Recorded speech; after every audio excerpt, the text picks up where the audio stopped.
The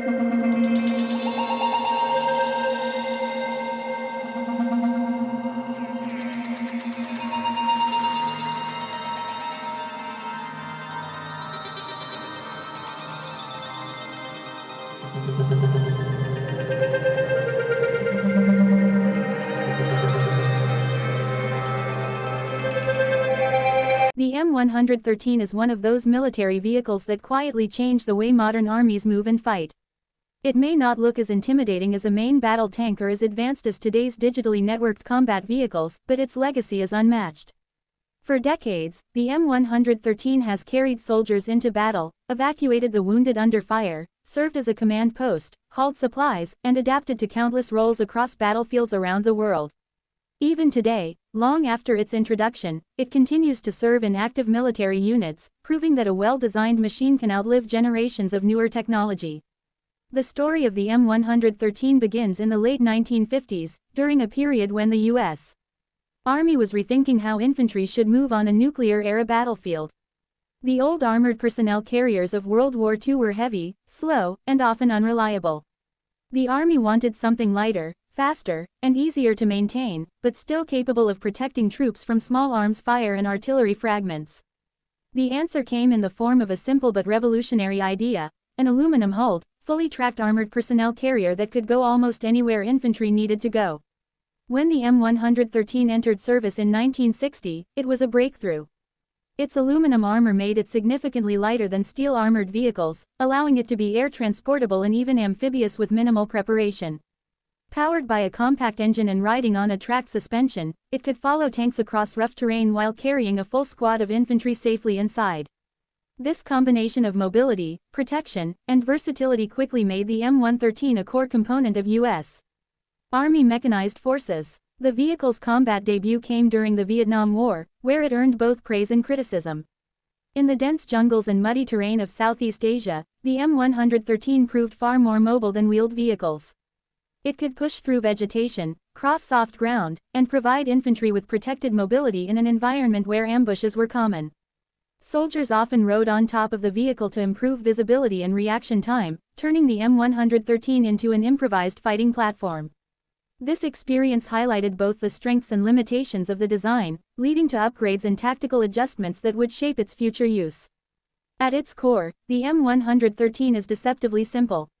The basic version is armed with a single .50 caliber machine gun mounted on the commander's hatch, providing suppressive fire against enemy infantry and light targets. Inside, the vehicle can carry around 11 soldiers in addition to its crew, depending on the configuration. Rear access is provided by a large ramp, allowing troops to rapidly dismount under armor protection. This straightforward layout made the M113 easy to operate and maintain, even in harsh conditions and with limited logistical support. What truly set the M113 apart, however, was its adaptability. Over the years, the basic chassis became the foundation for an entire family of vehicles. Command and control variants turned the M113 into a mobile headquarters equipped with radios and planning equipment. Medical evacuation versions replaced troop seating with stretchers and medical gear, allowing wounded soldiers to be transported safely from the front lines. Mortar carrier variants mounted heavy mortars inside the hull, providing mobile and direct fire support. Air defense versions carried missile systems, while engineering and recovery variants supported combat operations in specialized roles.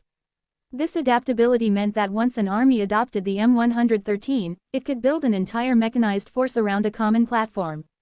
Training, spare parts, and maintenance procedures were simplified, reducing costs and increasing operational readiness. For many nations, especially those with limited defense budgets, this was a game-changing advantage.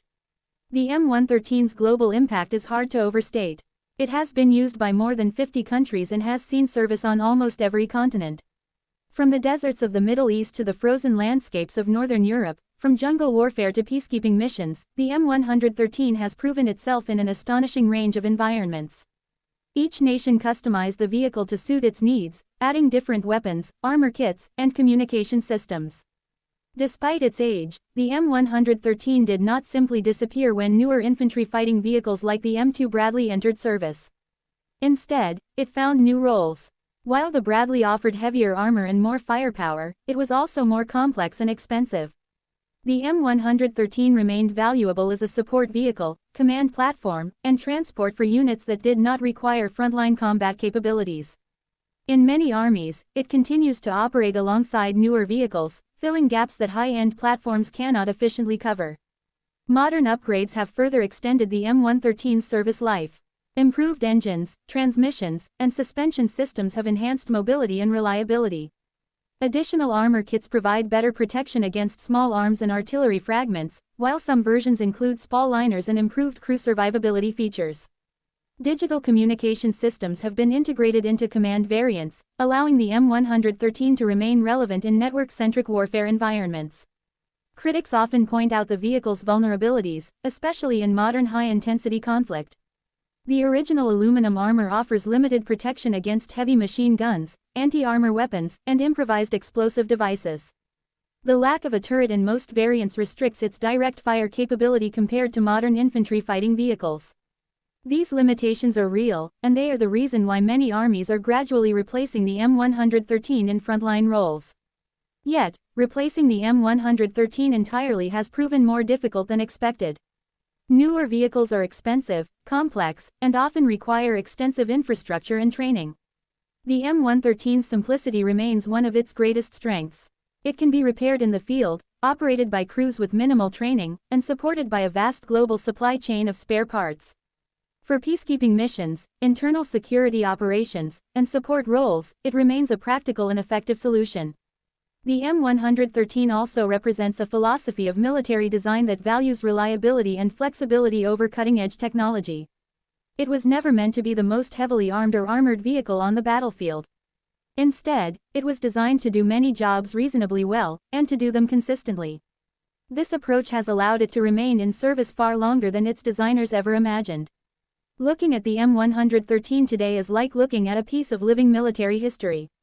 It has evolved through decades of conflict, adapted to changing doctrines, and served generations of soldiers. For many veterans, it is a symbol of their service, a vehicle that carried them into danger and, just as often, brought them home safely. As modern armies continue to modernize, the M113 is gradually being phased out of some roles, but it is unlikely to disappear entirely anytime soon. Its continued use around the world is a testament to the strength of its original design and the wisdom of building systems that can adapt rather than becoming obsolete overnight. In the end, the M113 is more than just a tracked armored personnel carrier. It is a reminder that military effectiveness is not always about having the newest technology, but about having reliable tools that soldiers trust. From the Cold War to the present day, the M113 has proven that legacy does not mean outdated. Sometimes, it means battle-tested, proven, and still ready when called upon.